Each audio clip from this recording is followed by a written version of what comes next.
nuestra Empieza, sesión empieza, del día de empieza. hoy que Siu. tenemos ya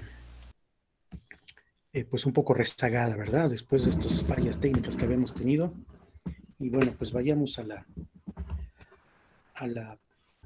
parte correspondiente a este movimiento, a esta acción colectiva eh, del llamado movimiento o los movimientos feministas, ¿verdad? Porque se va a ir eh, pues convirtiendo en una lucha donde se expresarán de acuerdo al momento en donde le va tocando vivir a este colectivo eh, una serie de demandas, de exigencias que se van a ir integrando a las que ya existen. Y cada una de ellas, por supuesto, va a ir teniendo sus propias banderas, ¿verdad?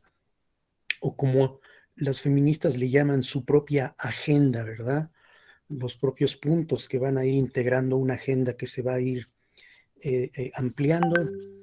Por momentos se, se va eh, incluso confrontando, ¿verdad? Aunque las expresiones feministas coinciden en la búsqueda, como decíamos ayer, de la igualdad, ¿verdad? De la misma oportunidad de desarrollo humano que la mujer demanda y exige. Cada una de estas expresiones feministas, como vamos a ir viendo en estas llamadas oleadas, ¿verdad? Eh, tiene sus propias formas de entender esta lucha. E incluso por momentos parece que, con, que se confrontan, ¿verdad? Como lo vamos a ir viendo. Aun y cuando el objetivo común es el mismo, hay formas de interpretar ese objetivo, de alcanzar ese objetivo, esa meta, de diversas maneras, ¿no? Que pueden incluso parecer contradictorias o contrastantes, pero que hablan de un movimiento o de una serie de movimientos, ¿verdad? Eh, que son dinámicos, que son muy activos, que están en constante transformación, cambio, ¿verdad? Como la situación misma las ha obligado, ¿no? Como estamos viéndolo en el siglo XVIII, que es cuando podemos hablar de un movimiento social propiamente dicho, el movimiento feminista, dado que ya hay una, eh, hay un marco histórico, hay un contexto histórico que posibilita que haya esa participación colectiva que anteriormente se daba de forma aislada, de forma individual, de forma personal, muy poco grupal, ¿sí? Eh, Ahora, bajo esta coyuntura violenta que es la Revolución Francesa, como decíamos ayer, vamos a tener a una mujer, por lo menos en Francia y después en otras partes de Europa, ¿verdad? Muy activa, muy comprometida, muy involucrada en esta lucha por acabar con un régimen, con un sistema eh, opresor, sin duda alguna, no nada más opresor de los sectores populares, ¿verdad? Como ya lo decíamos, no solo se busca acabar con el antiguo régimen, con el sistema feudal, medieval, sino también, y aquí vamos a ver las demandas, ¿verdad? Las exigencias de las feministas francesas del siglo XVIII, eh, que ya hablan de asuntos políticos, ¿verdad? Una primera eh, muestra de que la presión social que la mujer ejerce en esos momentos en que está cobrando fuerza esta revolución, buscan trasladarla, ¿no? O darle la posibilidad de salir de ese universo doméstico, de ese mundo privado que es el hogar, a donde la mujer pues se había visto siempre constreñida, ¿no? Circunscrita. Ahora, con este suceso de carácter popular, ¿verdad? Que es la revolución de 1789, pues vamos a encontrar a las mujeres, como lo decíamos ayer, participando, ¿no? Luchando en las calles contra este sistema opresor, que no solamente es el sistema feudal, política, económica, social y culturalmente hablando, ¿no? esta sociedad estamental de la que hablábamos, ¿se acuerdan? Cuando iniciábamos esta unidad, una sociedad corporativa, una sociedad que impedía la movilidad social si no se pertenecía a los estados privilegiados superiores, ¿no? Nobleza, clero. También es una lucha en contra de este sistema, dijimos, patriarcal, de este sistema machista, ¿verdad? Este sistema masculinista que tiene, por supuesto, a la mujer, como ya lo habíamos dicho, durante miles de años, ¿verdad? Convertida en un mero objeto, ¿no? En un objeto no solo doméstico, sino un objeto sexual, ¿verdad? Un objeto incluso cultural, ¿verdad? Como se le ha mantenido a la mujer durante muchos años, ¿no? Y esta es una oportunidad que sin duda en Francia va a ser un punto y aparte. Por eso aquí sí podemos hablar de un movimiento feminista que va a estar, va a tener diferentes expresiones.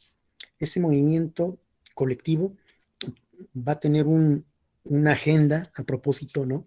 Eso que decían los sociólogos Smelser, sobre todo, ¿no?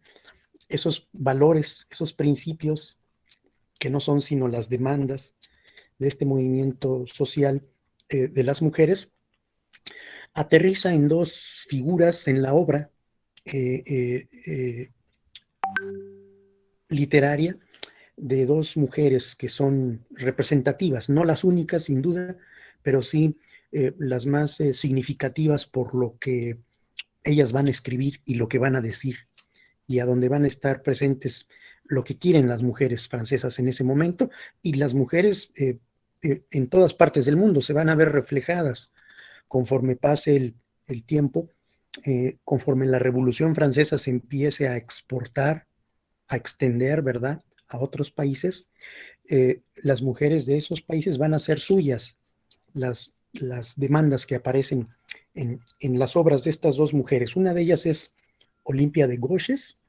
¿sí? Una de las tantas mujeres que participó en la Revolución Francesa, ¿sí?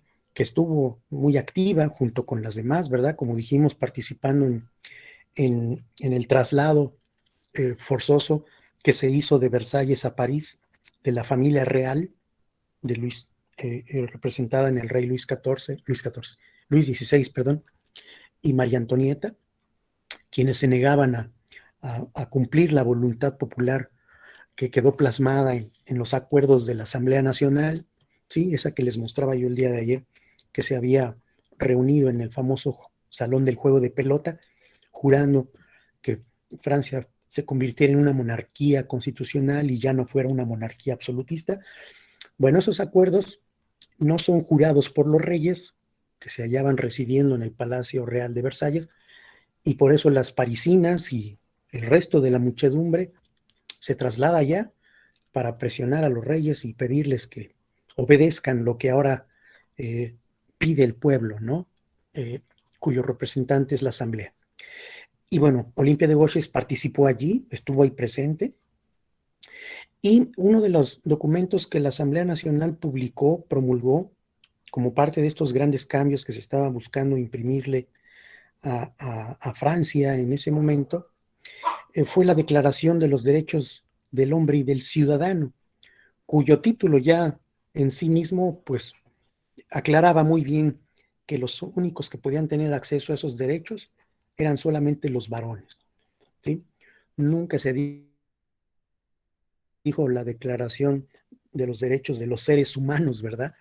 Fue muy preciso ese documento y muy excluyente al decir que solamente los hombres y los ciudadanos podían tener derechos, ¿sí?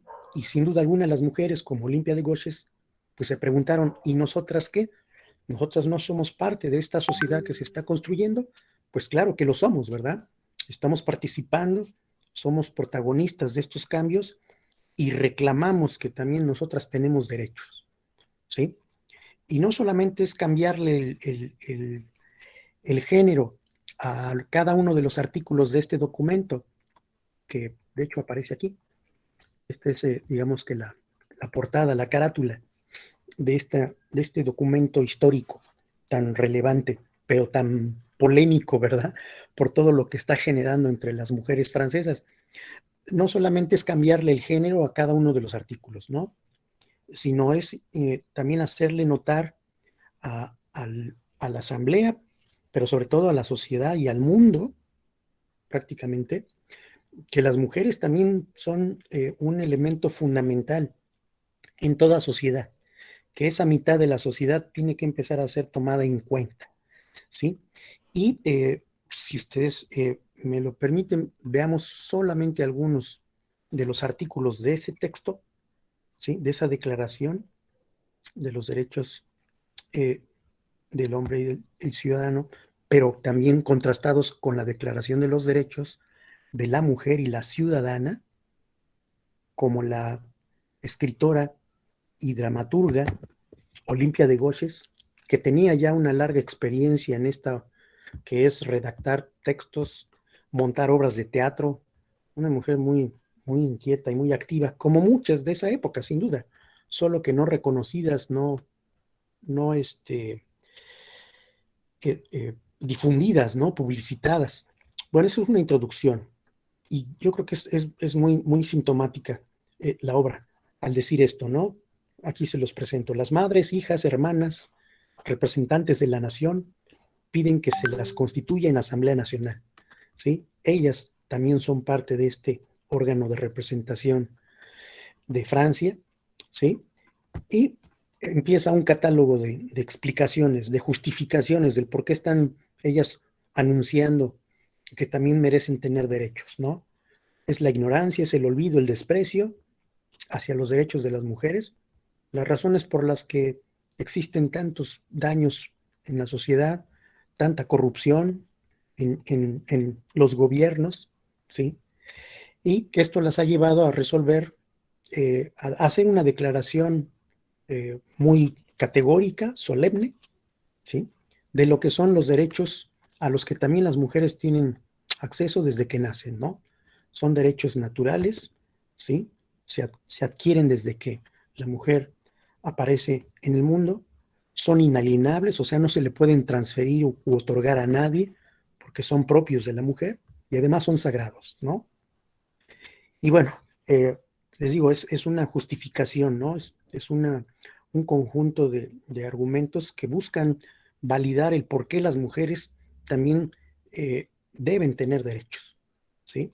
Y aclaran que su situación de vulnerabilidad, ¿no? De no ser importantes para los varones, pues las lleva finalmente a anunciar que llegaron y llegaron para reclamar lo que es suyo, ¿no? Y lo anuncian incluso, les digo, no es nada más hacérselo notar a la sociedad, a los hombres, por supuesto, a los varones, sino al mundo entero e incluso a Dios mismo, como dice aquí al final. El sexo superior, ¿sí? Los hombres, tanto en belleza como en coraje, en los sufrimientos maternos, reconoce y declara en presencia y bajo los auspicios, ¿no? Del Ser Supremo de Dios, los derechos siguientes de la mujer y la ciudadana. ¿Sí? La mujer